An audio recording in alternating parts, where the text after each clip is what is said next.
Hello வணக்கம். இன்னைக்கு ரீசெண்டாக ஒரு நியூஸ் கேட்டும்போது ரொம்ப மனசு கஷ்டமாக இருந்தது.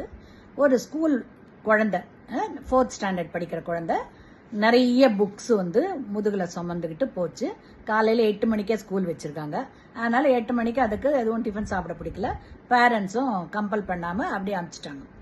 அது 4 மாடி ஏறி இருக்குது. அந்த பேக்கோட 4 மாடி ஏறி கிளாஸில் போன உடனே ஒரு 10 மினிட்ஸ் லேட்டாக போச்சு. உடனே அந்த ஸ்கூல் அந்த கிளாஸ் டீச்சர் ஒரு 15 மினிட்ஸ் வெளியில் வாசல்லே நிற்க வச்சுட்டாங்க பனிஷ்மெண்ட்டாக. அந்த பேக்கையும் சுமந்துக்கிட்டு 4 மாடி ஏறி அது சுமந்துக்கிட்டே ஒரு 10 மினிட்ஸ் நின்ன உடனே அந்த குழந்தை அப்படியே ஹைப்போடென்ஷன் கிரியேட் ஆகி மயக்கம் போட்டு அப்படியே விழுந்து கொலாப்ஸ் ஆகி ஹி டைட். ரைட்டா? அது கேட்கும்போது ஆஸ் அ டாக்டர் எங்களுக்கெல்லாம் ரொம்ப மனசு கஷ்டமாக இருந்தது.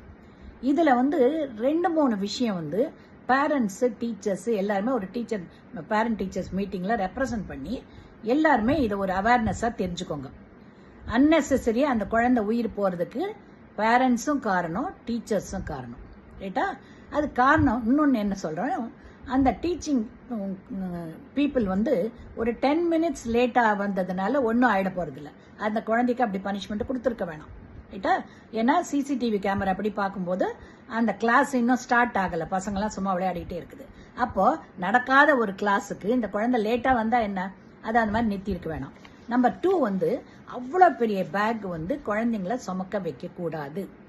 ஏன்னா அந்த பேக் போன் அந்த ஸ்ட்ரெயினால தாங்காமல் சீக்கிரமாகவே பேக் போனு, ஸ்பைனல் காலம்லாம் ரொம்ப அஃபெக்ட் ஆகிடும். ரைட்டா? அது ரொம்ப ரொம்ப தப்பு. இல்லைன்னா கூன் விழுந்துடும் குழந்தைங்களுக்கு. ஸோ இது ஒரு சைல்டு அப்யூஸ் மாதிரி. அதனால் என்ன ஹோம்ஒர்க்கோ அந்த ஹோம்ஒர்க் இருக்கிற புக்கை மட்டும் எடுத்துகிட்டு போயிட்டு ஹோம்ஒர்க் முடிச்சுட்டு எடுத்துட்டோம். மீதியெல்லாம் ஸ்கூல்லேயே ஃபாரின்லலாம் வச்சுருக்க மாதிரி ஸ்கூல்லேயே ஒரு லாக்கர் வச்சு இவங்களோட புக்ஸுக்கெல்லாம் ஒரு லாக்கர் கொடுத்து அதில் வச்சிடலாம். ஸ்கூலில் இருக்கும்போது படிக்கட்டும், ஹோம்ஒர்க் புக்கு மட்டும் வீட்டுக்கு எடுத்துகிட்டு போட்டோம். அந்த மாதிரி ஒரு சிஸ்டம் வைக்கணும். ஸோ அந்த ஓவர்லோடிங் எடுக்கக்கூடாது. நம்பர் 2 8 o'clock கிளாஸ் வைக்க வேண்டிய அவசியம் என்ன இருக்குது?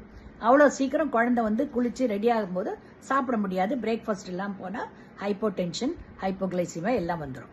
அதனால் டைமை கொஞ்சம் தள்ளி வைக்கணும். ரைட்டா? அடுத்தது, அவ்வளோ மாடி மேலே ஏறின உடனே அந்த குழந்தை ரொம்ப டயர்ட் ஆகிடும். அதனால போன உடனே ப்ராப்பராக கிளாஸில் உட்கார விட்டு கொஞ்ச நேரம் ரிலாக்ஸ் ஆனதுக்கப்புறம் தான் கிளாஸஸ் எடுக்கணும். அண்ட் தேவையில்லாமல் இந்த மாதிரி பனிஷ்மெண்ட் எல்லாம் குழந்தைங்களுக்கு கொடுக்காதீங்க. இதெல்லாம் சைல்டு அப்யூஸ் மாதிரி ஆயிடுது. ஸோ இது ஒவ்வொரு ஸ்டேஜ்லேயும் ஒவ்வொரு ஸ்டெப்பும் பேரண்ட்ஸு டீச்சர்ஸ் எல்லாம்